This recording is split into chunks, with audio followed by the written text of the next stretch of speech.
Molt bona nit, benvinguts a Línia 9. La reforma laboral aprovada pel Consell de Ministres del passat divendres és densa, extensa i planteja nombrosos interrogants. És la reforma que precisa l'actual model productiu tant català com espanyol? Aquesta reforma generarà ocupació? Quan i quanta? En primera instància, accelerarà el nombre d'acomiadaments en els primers mesos? És probable. Reconfigurarà les relacions entre capital i treball? Modificarà la nostra concepció del treball? Vulnera alguns dels drets constitucionals i entra en conflicte amb d'altres textos legislatius com l'Estatut dels Treballadors?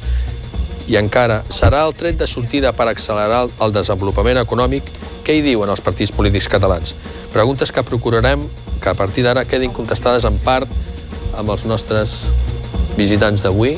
Hi ha el senyor Andreu Francisco, d'Esquerra Republicana. Bona nit. Vostè ja comença a ser assidu. Senyor Jordi Cañas, el material promet, no? Ah, sí, jo crec que sí. De Ciutadans, molt bona nit. Senyor Marco Sánchez, Partit Popular. Bona nit. Li tocarà, ja sap el que li tocarà. Fantàstic. Senyora Marta Ribas, d'Iniciativa per Catalunya. Bona nit. Senyora Eva Granados, del PSC. Bona nit. I el senyor Jordi Subirana, de Convergència i Unió. Ja sap el que li tocarà. Bona nit. No? No. Home, li tocarà defensar-la? Él es mío. Bueno, precisament. Defensar què, si la proposa l'Estat? Què haig de defensar? Qui vol començar? Jo he fet un seguit de preguntes, però vostès poden alterar-la. Jo els hi pregunto primer.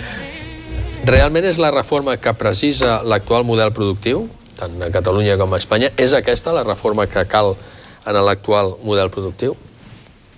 Contundentment no.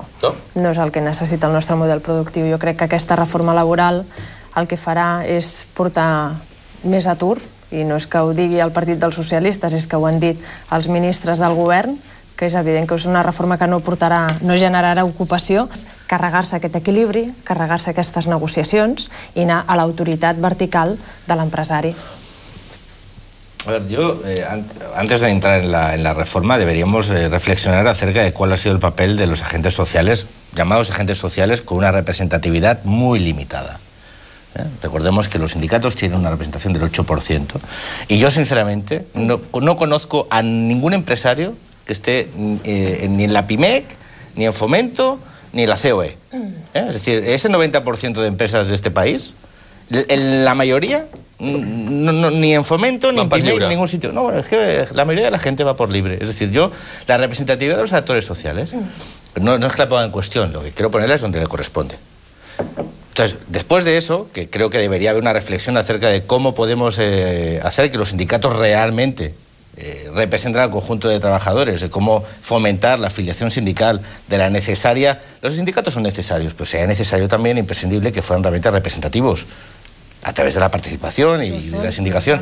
Son de facto. No estoy haciendo una...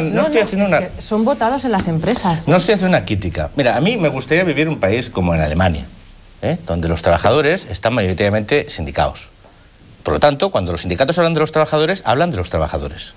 No de aquellos representantes que se votan porque la ley lo dice, sino porque realmente los trabajadores tienen un compromiso con los sindicatos. Y todos los sindicatos realmente responden no únicamente al trabajador, sino a aquel que está sindicado. Muchos de ellos que no tienen trabajo. Por favor, acabo. Por eso, primer análisis. Sería bueno que los agentes sociales fueran realmente o más representativos, tanto de las empresas como de los trabajadores. Y dejasen a veces de representarse a sí mismos y visiones a veces un poco decimonónicas de las relaciones entre trabajadores y empresas. Porque ni la mayoría de empresas de este país son grandes empresas, ni la mayoría de los trabajadores trabajan en grandes empresas. Trabajan en pequeñas y medianas empresas, muchos autónomos, la mayoría de empresas tienen menos de 9 trabajadores. Es decir, esa relación a veces que se tiene entre cuando tú ves a Tocho y ves a Méndez y ves a de la COE, ahí dices, bueno, a ver, ojo con esto. Pero es que después estos no han sido capaces de ponerse de acuerdo. No han sido capaces de ponerse de acuerdo. Y tú decías, no, es que ha tenido que intervenir el gobierno. Bueno, pues que han sido incapaces de llegar a un acuerdo. En una coyuntura... Semanas. A mí, repito, me gustaría vivir en un país como Alemania, que en época de que fueron capaces de ponerse de acuerdo a los agentes sociales y los diferentes gobiernos a moldear su modelo laboral y prepararlo para cuando ha habido una situación de crisis. Esa flexibilidad, ese necesario compromiso entre empresarios y trabajadores hubiera sido bueno que no hubiera venido de un dictat del gobierno, sino de un acuerdo entre los agentes sociales. No ha sido así, pues ahora a algunos les va a tocar asumir las consecuencias. Después entramos en valorar la reforma. Segurament són altres mesures les que, com la facilitació del crèdit a les empreses o promocionar que puguin ser internacionalització o innovació. Según nuestra legislación, que por cierto hay que recordar que en materia laboral aún tiene dejes del franquismo, como es los convenios colectivos, nos permite, al ser tan rígida, que la única salida para las empresas sea despedir. Y por eso nosotros tenemos una tasa de paro del 23%, muchísimo más superior a tasas de paro como Grecia, como Italia, como Portugal. Eso solo no será, ¿no? No, pero vamos a ver, eso provoca que nuestro mercado laboral sea muchísimo más inflexible. Por tanto, a partir de ahora y de cara a próximas generaciones, lo que va a facilitar esta legislación laboral es que el despido sea el último recurso para la empresa, que antes el empleado y el empleador puedan llegar a los acuerdos que ellos estimen necesarios sin tutela superior de nadie. Y algunos protestan precisamente porque pierden esa tutela. Protestan cuando una empresa está La cláusula de descuelgue, esta que tú dices, de poder contravenir los convenios colectivos, no se realiza a través del acuerdo entre empleados y empleadores. És unilateral. És la diferència. Lo que pactó empresarios y sindicatos... És la diferència amb el model alemany. Jo estic d'acord, sin que sirva de precedente, amb el que deia abans el Jordi Cañas, no? Amb el sentit de dir, home... ¿Por qué pones esa coletilla? ¿De qué coletilla? Esa sin que sirva de precedente. Hombre, porque con que tú dices que nunca vas a pactar con nosotros o nosotros no queremos pactar contigo, pues por eso lo digo. No lo digo por otra cosa. Porque tú me caes bien, ¿eh? Jo el que deia era, evidentment, després de mesos i mesos i mesos, de que entenc que el govern de l'Estat ha estat dient poseu-vos d'acord, arriba un moment que no hi ha més bo. O sigui, jo crec que mai es posaran d'acord, mai. Em sembla una involució... No, a veure, de millora hi ha tot arreu, en el sistema de partits, en la interlocució social, vull dir, recorregut i camp de millora n'hi ha molta. Però no reconèixer la representativitat dels representants dels treballadors i dels empresaris em sembla lamentable. Bueno, escuchándote... Perdona, poner en cuestión, decir que es necesaria una mayor representatividad porque hay que evolucionar un modelo que lleva anclado... Bueno, pues eso es bueno decirlo, ¿no? Però vostè, el marc representatiu ja li va bé. El que passa que el voldria veure més incrementat. ¿Quién ha negado el papel de los sindicatos? Lo que estamos diciendo es que tienen que ser más representativos. Però és evident que aquesta reforma el que està fent és trencar l'equilibri que hi ha dins de les empreses. Senyor Cañas, breument, que hi ha més paraules. Yo es que niego la mayor. Yo sinceramente creo que vivimos en un problema. Es una visión filosófica de las relaciones entre los trabajadores y el empresario y la empresa. Si en un país donde el 90% son pequeñas y medianas empresas, hablar en términos de dialéctica marxista, entre capital y trabajo, donde el beneficio se obtiene desde la explotación del trabajador, en el año 2012 me parece que en amplios sectores de nuestro tejido productivo es absolutamente ineficiente a la hora de dar soluciones. Porque al final lo que hay que llegar es un compromiso entre la empresa y los trabajadores. Y yo lo que creo en el análisis de... ¿Crees en la negociación colectiva? Claro. Oye, ¿por qué cuando interrumpo yo es muy malo y cuando interrumpís vosotros es un ejemplo de diálogo? ¿No? Porque yo no voy a la negociación colectiva de que eres irrespetuosa porque me interrumpas. Creo que es interesante, pero claro, si es malo, ¿no? Yo puedo ser malo, pero tú no lo seas. Entonces, quiero decir, esa tensión, que está muy bien en una dialéctica, creo que teórica, creo que el mundo real, aquellos que vivimos en el mundo real, yo también, todos aquellos que vivimos, que conocemos cómo se mueve, o sea, realmente pensar que una empresa de 2, 3 trabajadores, un bar, o sea, que realmente su beneficio está desde la explotación laboral, y eso entenderlo y proyectarlo en general, creo que es un error de concepción que lleva a veces a tensiones y a disputas que creo que son negativas. En vez de estar trabajando por entender que la solución no es solo el empleo, sino de la productividad, de la mejora empresarial, de tener un tejido empresarial más rico, que sea más... se fundamenta en un compromiso colectivo. Yo lo que creo que este proyecto, que tiene algunos aspectos positivos, creo que le falta esa voluntad de compromiso. Es decir, creo que define un marco donde la flexibilidad es necesaria para adaptar las plantillas a la coyuntura económica. Acabo. ¿Verdad? Creo que es positivo, tiene algunas cosas que son positivas. Lo que creo es que está demasiado balanceada. Yo no creo que sea negativo. Mira, en definitivo, un marco laboral lo que tiene que fomentar es que exista empleo. Y que ese empleo sea de calidad, que evite la dualidad entre el trabajo temporal y el trabajo fijo. Pues eso es exactamente lo que no hace esta reforma. Perfecto. Esta reforma tiene algunos elementos... Mira, ejemplo, se crea un contrato indefinido para emprendedores. Senyor Cañas, ha de parlar més gent. Acabo. Pero, por ejemplo, un ejemplo de flexibilidad laboral que copia de otros modelos. El tema del descuelgue. Yo antes os lo comentaba, que una empresa se puede salir del convenio colectivo. Pues claro... No, pues que acomiadar també ho faciliten, perquè ara una gran empresa... Però que això és mentida, que els 20 dies en acomiadament objectiu ja existia. Perdoni, però és que ara pot presentar un expedient de regulació d'ocupació. Una gran empresa podrà presentar un expedient de regulació d'ocupació sense que ningú li aturi de cap manera, només via judicial a posteriori. No cal una autoritat... No cal una autorització prèvia i, evidentment, cap negociació. Del programa, senyor Jordi Cañas, ja per anar tancant, vostè tenia algunes reflexions entorn a tot el que s'ha dit i es dirà de la reforma laboral. Sí, es una reflexión que desgraciadamente lo estamos comentando ahora fuera de antena. Estamos abordando el problema del empleo en nuestro país pensando que la reforma laboral es la forma de acometer la modificación de las condiciones laborales para facilitar un tejido productivo, una economía más dinámica donde se pueda crear más empleo. Y desgraciadamente esa es una parte importante, pero no seguramente ni la más importante. Es decir, lo que es evidente es que en España tenemos un problema muy serio. Tenemos 5,3 millones de desempleados, doblamos la tasa media de desempleo de la Unión Europea. Tenemos un 48% de paro juvenil.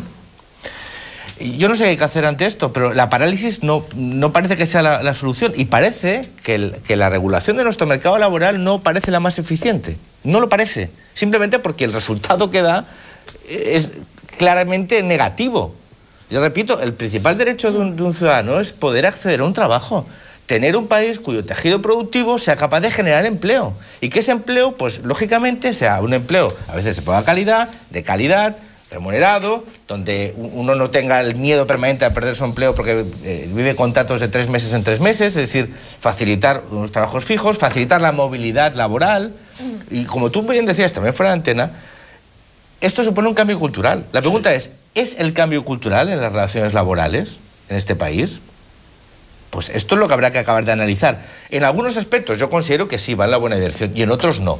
Porque yo creo que es necesario que esa flexibilidad de las empresas a la hora de poder dimensionar sus plantillas, a la hora de poder amoldarse en función de la demanda, vaya en paralelo con un espacio de protección al trabajador. Y que eso no puede ser incompatible. Es más, no debe ser incompatible, porque no se puede conseguir la competitividad desde, digamos, la pérdida de derechos de los trabajadores. Y que eso tiene que, por eso decía antes, el compromiso. Ese compromiso, hay países... Los que ya lo hemos analizado, te digo, esto no es lo que hace pues que se cumpla lo que tú estás pidiendo. a mí creo que algunas medidas, y yo pongo el ejemplo alemán, yo creo que el modelo alemán y el modelo austriaco, que tiene cosas beneficiosas y buenas, van en algunos aspectos en esta línea y en otros no. Antes comentábamos, en España los costes laborales, los costes salariales para un empresario son muy elevados. Lo comentamos aquí. Un empresario que contrate a alguien que le pague 1.500 euros acaba pagando al final casi 3.000 al mes. Eso es una realidad, ¿eh? Eso es una realidad. Esos costes hay que analizar si realmente los tiene que soportar el empresario o queremos una economía que sea capaz de, creando empleo, generar más riqueza, por lo tanto, más impuestos... Y baixar la despesa laboral. Claro, por ejemplo, en Austria, un formato que es muy interesante, que aquí no se explora. Por ejemplo, que un ciudadano no tiene derecho al despido, o sea, no tiene días de despido, sino que va acumulando durante su trabajo una mochila, una especie de fondo. Y cuando se inválido, si tú te quieres ir, porque quieres cambiar de empresa, va contigo. Y si te despiden, va contigo. Eso facilita la movilidad laboral. Hay muchos trabajadores, recordémoslo, en este país, que no se van de su trabajo porque no quieren perder, digamos, sus derechos adquiridos. Bueno, pero se puede... La idea es, debemos flexibilizar nuestro mercado laboral. Tenemos que tener una economía que sea capaz de crear empleo y que el empleo no signifique un problema para el crecimiento económico. Tiene que ser una oportunidad.